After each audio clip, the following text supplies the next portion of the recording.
नमस्कार, आप सभी का स्वागत है आज के सत्र में। आज है दिनांक 13 अप्रैल 2023 और आज के सत्र में हम पुनः उपस्थित हैं डेली की तरह अपने समाचार को लेकर के, जो कि आपके परीक्षा के दृष्टिकोण से महत्वपूर्ण होते हैं, संपादकीय को लेकर के। तो चलिए सबसे पहले क्या करते हैं, अपने पहले टॉपिक को हम की ओर जाते हैं, पहले टॉपिक को देखते हैं। पहला टॉपिक है रेडी और नॉट, हम तैयार हैं कि नहीं कोविड महामारी से पुनः लड़ने के लिए। दूसरा है corporate power and Indian inflation, ठीक है। तीसरा है आपका skill of a chance and चौथा है India must board the online dispute resolution बस, ठीक है। भारत को ऑनलाइन डिस्प्यूट रिजोल्यूशन बस जो है उसकी सवारी करनी चाहिए, मतलब ऑनलाइन विवाद निपटान जो साधन है, ठीक है। तो सबसे पहले क्या करते हैं, जो सबसे प्रमुख टॉपिक है हमारा हेल्थ का भी टॉपिक है, हम उसको देख लेते हैं, ठीक है। रेडी और नॉट, हमारी तैयारी जो है वो किस स्तर पर है, हमारी तैयारी कहाँ तक पहुँची है कोविड-19 को लेकर के, और किस प्रकार से हम इससे बच सकते हैं। लेकिन उससे पहले थॉट ऑफ द डे के साथ शुरुआत करते हैं। देखो, आपने तो झरने को देखा ही होगा, हर कोई घूमने जाता है, आप में से भी कई सारे बच्चे घूमने अवश्य गए होंगे। तो झरना जो है, झरने से जो पानी निकलता है वो पानी अनवरत रूप से आगे बढ़ता जाता है, ठीक है। और झरना भी है, झरना भी क्या है, वो लगातार निर्झर जो है लगातार वो नीचे पानी देता रहता है। तो झरना भी कभी नहीं रुकता, चौबीसों घंटे वो चलता रहता है। तो कहने का यहाँ यह मतलब है कि आप झरने से कुछ सीखिए कि हमें झरना की तरह ही हमेशा 24 आवर्स अपने काम में लगे रहना है, तभी मिलती है हमें सफलता। तो थोड़ा सा योगदान तो करना ही पड़ेगा आपको। चलो अब हम टॉपिक्स को देखते हैं, लास्ट तक बने रहिए, वर्ड बाय वर्ड समझाता हूँ आपको। रेडी और not, health system must gear up to face the fresh rise in कोविड-19 केसेज। अब देखो क्या हुआ है, मैंने आपसे कहा तैयारी हमारी है या नहीं, रेडी और नॉट। हेल्थ सिस्टम मतलब स्वास्थ्य प्रणालियाँ, स्वास्थ्य व्यवस्थाएं जो हमारी हैं, मस्ट गियर अप, को तैयार होना चाहिए।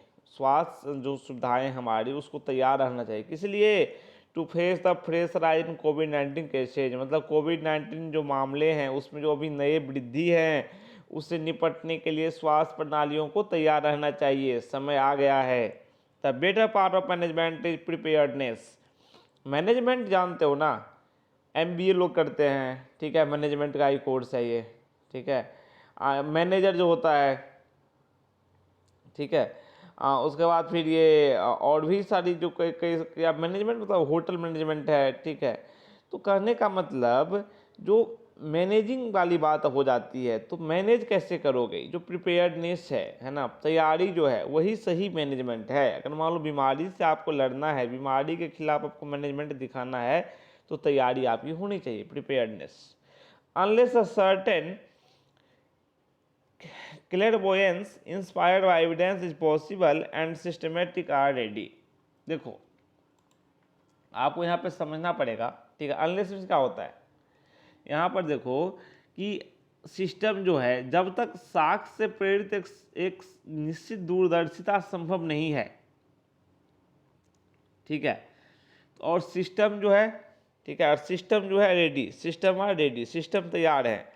तो post facto management could be a damp squib. तो पोस्ट फैक्टो मैनेजमेंट जो है ना, मतलब ये बाद में आप मैनेज करोगे, है ना, पोस्ट फैक्टो मैनेजमेंट करोगे, कुड बी अ डैम्प स्क्वीब, ये सही बात नहीं होगी, है ना। बाद में मैनेज करना सही नहीं, जब मामले सामने आ जाएंगे, जब सब कुछ हो जाएगा, तब आप कुछ करके ही क्या करोगे। तो आपको पहले ही पहल करने की आवश्यकता होती है, सतर्कता बरतें, ठीक है।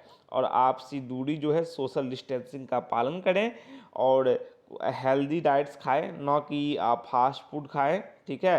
क्योंकि जो हेल्दी डाइट्स लेता है, जिसकी इम्यून सिस्टम अच्छी होती है, वो बीमारियों से अच्छे से लड़ता है। देखो, इम्यून सिस्टम कोई दवा खाने से नहीं मिलता, ये आपकी जो नेचुरल चीज़ें हैं, ये आपका लाइफ स्टाइल जितना हेल्दी रहेगा, आपका खान पान जितना अच्छा रहेगा, आपका प्रतिरक्षा तंत्र अर्थात इम्यून सिस्टम उतना ही अच्छा होगा। Rising number of covid cases in the country, देश में जो कोविड-19 के मामले बढ़ रहे हैं, पता है ना कोविड-19 नाम क्यों पड़ा। देखो ये तो कोविड वायरस है, ये 2019 में इस कोविड का ये वेरिएंट सामने आया, इसलिए इसका नाम कोविड-19 दे दिया गया। तो मामले जो बढ़ रहे हैं देश में, indicate the need to gear up again, फिर से ये तैयार होने को दर्शाते हैं कि फिर से तैयार हो जाओ, ऑन अप्रैल 12 की बात है, कल की बात है, मतलब अ टोटल ऑफ 7,830 के न्यू केसेज। देखो यहाँ पर नई केसेज की बात चल रही है कि 7,830 नए केस रिपोर्ट किए गए 24 घंटे में, है ना। मतलब 8,000 के करीब मामले आए 24 घंटे में, ठीक है, according to the union health ministry data. Union health ministry जो है केंद्रीय स्वास्थ्य मंत्रालय, उसके डेटा के हिसाब से बात यहाँ पर की जा रही है।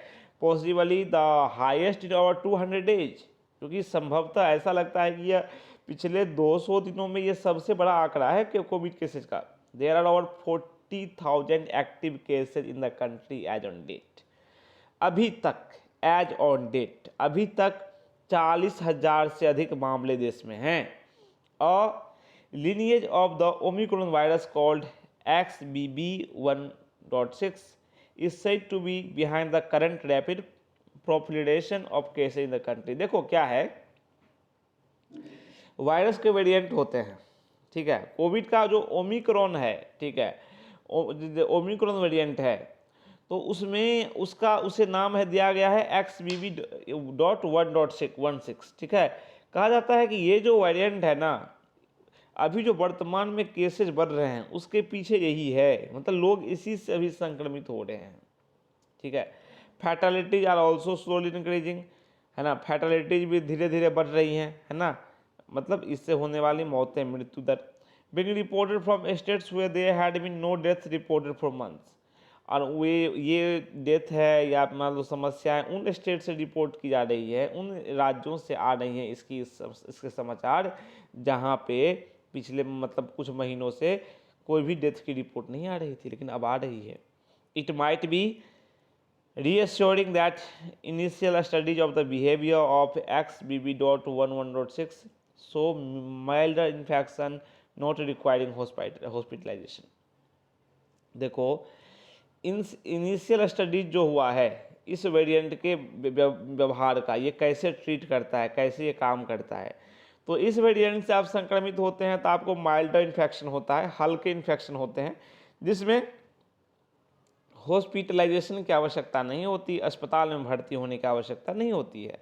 इंडिकेटिंग दैट, इससे ये इंडिकेट होता है, संकेत मिलता है that it is not a very, कि जो यह क्या है, it is not a virulent strain, ठीक है। अब देखो इससे देखो ये स्ट्रेन जो है उतनी तीव्र असर नहीं छोड़ता, ठीक है, उतनी तेज़ी से मतलब आपको प्रभावित नहीं करता। तो आप ये समझो कि बहुत ही विषैला जो है ना, बहुत ही विषैला वायरस नहीं है, बहुत ही विषैला स्ट्रेन नहीं है ये, है ना, बहुत ही खतरनाक स्ट्रेन नहीं है आपके लिए।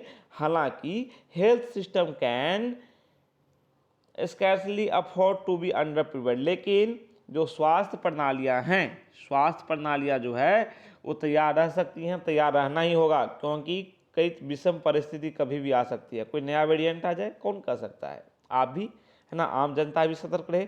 Specially considering the recent traumatic experience of a raising pandemic taking a huge toll, ठीक है। खासकर आप देखो हाल ही में जो महामारी का जो दर्दनाक अनुभव मिला है हमें, है ना, दर्दनाक, है ना, ट्रॉमेटिक एक्सपीरियंस जो मिला है, हमने कोविड के वेव में देखा है, फर्स्ट वेव सेकेंड वेव आदि में हमने देखा है कि हमने किस प्रकार से इस बीमारी को झेला है, कैसे ग्लोबल सप्लाई चेन खत्म हो गया था, कैसे लोग बाहर निकलना मुश्किल हो गया था लोगों के लिए, ठीक है, कैसे अफरा तफरी की स्थिति हो गई थी, लोग पैदल ही गांव जा रहे थे, लोग पैदल ही अपने क्षेत्रों की ओर जा रहे थे, समस्त व्यवस्थाएं चरमरा गई थी। In any long winded battle in the realm of public health, देखो पब्लिक हेल्थ की बात की जा रही है, पब्लिक हेल्थ के क्षेत्र में जो लॉन्ग वाइंडेड बैटल है, a sense of fatigue is inevitable. देखो सार्वजनिक स्वास्थ्य के क्षेत्र में बात करो, आप लंबी लड़ाई लड़ोगे, बीमारी के क्या करोगे, बीमारी से क्या करोगे, लंबी लड़ाई लड़ोगे, लॉन्ग वाइंडेड बैटल लड़ोगे आप, तो क्या है, फैटिग होना ही है, थकान होना ही है, लोग थक ही जाएंगे, अरे यार बार बार कोविड आ जा रही है, ठीक है, ये अवश्यंभावी है, इनएविटेबल है, ये होना ही है ये, ठीक है। पर्टिकुलरली ड्यूरिंग अ पैंडेमिक के समय के बाद specially when the demand on health, human resource and infrastructure is relentless. और जब मांग जो है ना, जब मतलब एक तरह से आप देखो कि स्वास्थ्य मानव जो रिसोर्स संसाधन है और जो बुनियादी ढांचा है ना, इंफ्रास्ट्रक्चर है, उसकी मांग निरंतर होती है, रिलेंटलेस होती है। every opportunity to lay down the burden will be seized. Naturally, the low infection levels over time can lead to complications. ठीक है, अब देखो यहाँ पर कि जो बोझ है ना, बर्डन जो है ना, वो जो है का जो हर एक अपॉर्चुनिटी स्वाभाविक रूप से सीज होगा और समय के साथ क्या है ना, कम संक्रमण आएगा, समय के साथ क्या होगा, ठीक है। देखो ये बर्डन धीरे धीरे कम होगा, है ना, अपॉर्चुनिटी धीरे धीरे क्या होगा, ये कम होगा, बीमारी की रफ्तार में कमी होगी। Naturally and low infection levels over time can lead to complacence, और जो लो इन्फेक्शन लेवल्स होगा, कम संक्रमण दर होगा, उससे भी हमें राहत देखने को मिलेगी, ठीक है। The rising number of covid cases in India, Bharat में जो कोविड-19 केसेज मामले बढ़ रहे हैं, ठीक है, कोविड-19 के मामलों में वृद्धि हो रही है, इज दैट, है ना, वो क्या है, तो is that call to rouse health system across the country. देखो भारत में कोविड-19 के मामले बढ़ रहे हैं, ठीक है, तो इसका आप ये देखो, ये एक तरह से एक आह्वान करती है, कॉल करती है कि स्वास्थ्य प्रणालियाँ जो है वो जग जाए और उन्हें चुनौतियाँ आने वाली हैं। जो हेल्थ सिस्टम है वो क्या करें, स्वास्थ्य प्रणालियों को जगा रही है कि भाई जग जाओ, केसेस बढ़ रहे हैं, and have them in a state of readiness to meet the challenge. और स्वास्थ्य प्रणालियों को ये भी इंगित कर रही हैं, देश में जो कोरोना के मामले बढ़ रहे हैं, ये इंगित कर रहे हैं कि स्वास्थ्य प्रणालियों को तैयार होने की अवस्था में रहनी चाहिए, तैयार की अवस्था में, बिल्कुल तैयार रहो चैलेंज से मिलने के लिए, चैलेंज तुम्हारा वेट कर रहा है, ठीक है, चुनौतियाँ आ गई हैं, तैयार रहने की आवश्यकता है। द डिफरेंस दो between March 2023 and March 2020 is that the world is no longer COVID-19। अब देखो डिफरेंस जो है ना 2023 के मार्च में और 2020 के मार्च में, मतलब जब मामला आया था, जब केसेस कोरोना के आया था, तो दुनिया में ना कोविड-19 वेब वाली स्थिति नहीं है ना, दुनिया कोविड-19 को जान चुकी है, ठीक है। Experience has given an indication of how to be prepared, अनुभव से हमें पता चल गया है कि हम कैसे तैयार रहें बीमारी से लड़ने के लिए। Even if the World Health Organization has come around to treating कोविड-19 सिमिलर टू सीजनल इन्फ्लुएंजा, और वर्ल्ड हेल्थ ऑर्गेनाइजेशन भी सामने आया है कि मतलब कोविड-19 को बिल्कुल इन्फ्लुएंजा की तरह देख रहा है, किस प्रकार से इसको रोका जाए, ठीक है, किस प्रकार से वो सलाह दे रहा है लोगों को, ठीक है। तो मौसमी इन्फ्लुएंजा के समान कोविड-19 का इलाज करने के लिए आ गया है WHO कि भाई मौसमी इन्फ्लुएंजा के सब इलाज करते हो, खांसी जुकाम का इलाज करते हो, वैसे कोविड-19 को निपटाओ। Prime minister Narendra Modi at the meeting of the कोविड-19 टास्क फोर्स 2 वीक्स एगो, 2 सप्ताह पहले कोविड-19 टास्क फोर्स की मीटिंग हुई थी, उसमें हमारे प्राइम मिनिस्टर ने राइटली एडवाइज्ड स्टेट्स, उन्होंने राज्यों को सलाह दी, क्या सलाह दी, to focus on stratagem that work earlier. उन्होंने राज्यों को सलाह दी कि वे उस पर ध्यान दें जो पहले काम करती थी, आप उस व्यवस्था को अपनाएं जो पहले आपने काम किया है। कौन किस पर काम किया है राज्यों ने काम किया है, टेस्ट ट्रैक ट्रीट वैक्सीनेट, पहले टेस्ट करो, फिर ट्रैक करो, फिर ट्रीट करो, फिर वैक्सीनेट करो, तो राज्यों ने इस पे काम किया है, ठीक है। तो मोदी ने कहा, प्राइम मिनिस्टर ने, कि आप इस पे काम करें, ठीक है, आप इस पे काम करें, एंड एडहियर टू कोविड-19 अप्रोप्रिएट बिहेवियर, और कोविड-19 जो उपयुक्त व्यवहार है, मान लो कोविड किसी को हो गया है तो सोशल डिस्टेंसिंग बढ़ते, वो एक कोविड-19 की संभावना है तो सोशल डिस्टेंसिंग, थोड़ा दूरी बना ले सभी से, है ना, घर में अलग से रहे, ठीक है। अगर क्वारंटाइन हो जाए, कोविड-19 हो ही गया है तो, है ना, टेस्ट कराए, टेस्ट में कंफर्म है तो अलग अपने आप को एकांतवास में थोड़ा कर ले कुछ दिनों के लिए, 6, 7, 8, 10 दिन, जो भी समय है, पीरियड है, यानी जो स्वास्थ्य एजेंसियां जारी करती हैं दिशा निर्देश, उसका अनुपालन करते हुए अपने आप को क्वारंटाइन में कर ले। हम मार्केट में जाते हैं, भले ही हम स्वस्थ हैं, फिर भी सोशल डिस्टेंसिंग बना कर रखें, है ना। कोई खांस रहा है, छींक रहा है, उसे लग रहा है कि हमें हो सकता है तो मास्क का यूज करें, सभी मास्क का यूज करें बाकायदा, है ना, और स्पेशली जिसे लग रहा है वो तो करे ही, और ख़ासकर अपने आप को बाहर जाने से सीमित कर लें, तो कुछ ऐसे व्यवहार हैं उसका पालन करना चाहिए। He also called for enhancing lab surveillance, उन्होंने लैब सर्विलेंस की आवश्यकता पर जोर दिया। Testing all severe acute respiratory illness cases, जहाँ पे जो जितने भी गंभीर एक्यूट रेस्पिरेटरी इलनेस केसेस हैं उसकी जांच की जाए। And for drills to be conducted regularly in hospitals, और हॉस्पिटल में ड्रिल जो है ना उसको नियमित आधार पर किए जाने का पक्ष लिया नेशन वाइड, वो भी राष्ट्र स्तर पर। Several states have brought in compulsory masking at various level. देखो कई राज्यों ने कंपल्सरी मास्किंग कर दिया है, ठीक है, कई स्तरों पर। एंड कंडक्टेड ड्रिल्स, और ड्रिल्स का भी आयोजन कर दिया है। कंपल्सरी मास्किंग जानते हो ना, मास्क लगाना अनिवार्य। But it is also clear from previous experience या प्रियर एक्सपीरियंस, जो प्रियर एक्सपीरियंस है उससे ये भी स्पष्ट है that all out of depends on compliance at the personal level, कि आपको ना पर्सनल लेवल पर, निजी लेवल पर आपको कंप्लायंस दिखाना पड़ेगा, ठीक है। कई सारी बातें इस पर निर्भर करती हैं। हैंड वॉशिंग, हाथ सही से धोना, हाइजीन, मास्क लगाना, and reaching the hospital early, particularly in the case of senior citizens and persons with comorbidities, और खासकर जो सीनियर सिटीजन के मामले हैं, ठीक है, सीनियर सिटीजन के मामले जो है ना उसमें, और दूसरी बात कि जो मतलब बीमार व्यक्ति है या किसी और समस्याओं से ग्रस्त व्यक्ति है तो उसके मामले में अस्पताल जो है वो बिल्कुल प्राइमरी स्टेज में बीमारी का लक्षण लगता है तो अस्पताल पहुंचना, ये सब कुछ ऐसी बातें हैं जो निजी स्तर पर की जानी चाहिए और इससे राहत काफ़ी मिल सकती है। एज गवर्नमेंट्स प्रिपेयर देमसेल्फ, जैसे कि सरकार जो है वह स्वयं को तैयार कर रही है इससे निपटने के लिए, ठीक है। स्ट्रेंथनिंग हेल्थ सिस्टम्स, जो हेल्थ सिस्टम है, जो स्वास्थ्य प्रणालियां हैं उसको मजबूत कर रही है। तो individuals should also be prudent to take educate precaution. देखो सरकार काम कर ही रही है आपके लिए, ठीक है, अपने आप को तैयार कर रही है, हेल्थ सिस्टम को तैयार कर रही है, ठीक है, स्वास्थ्य प्रणालियों को मजबूत कर रही है मतलब।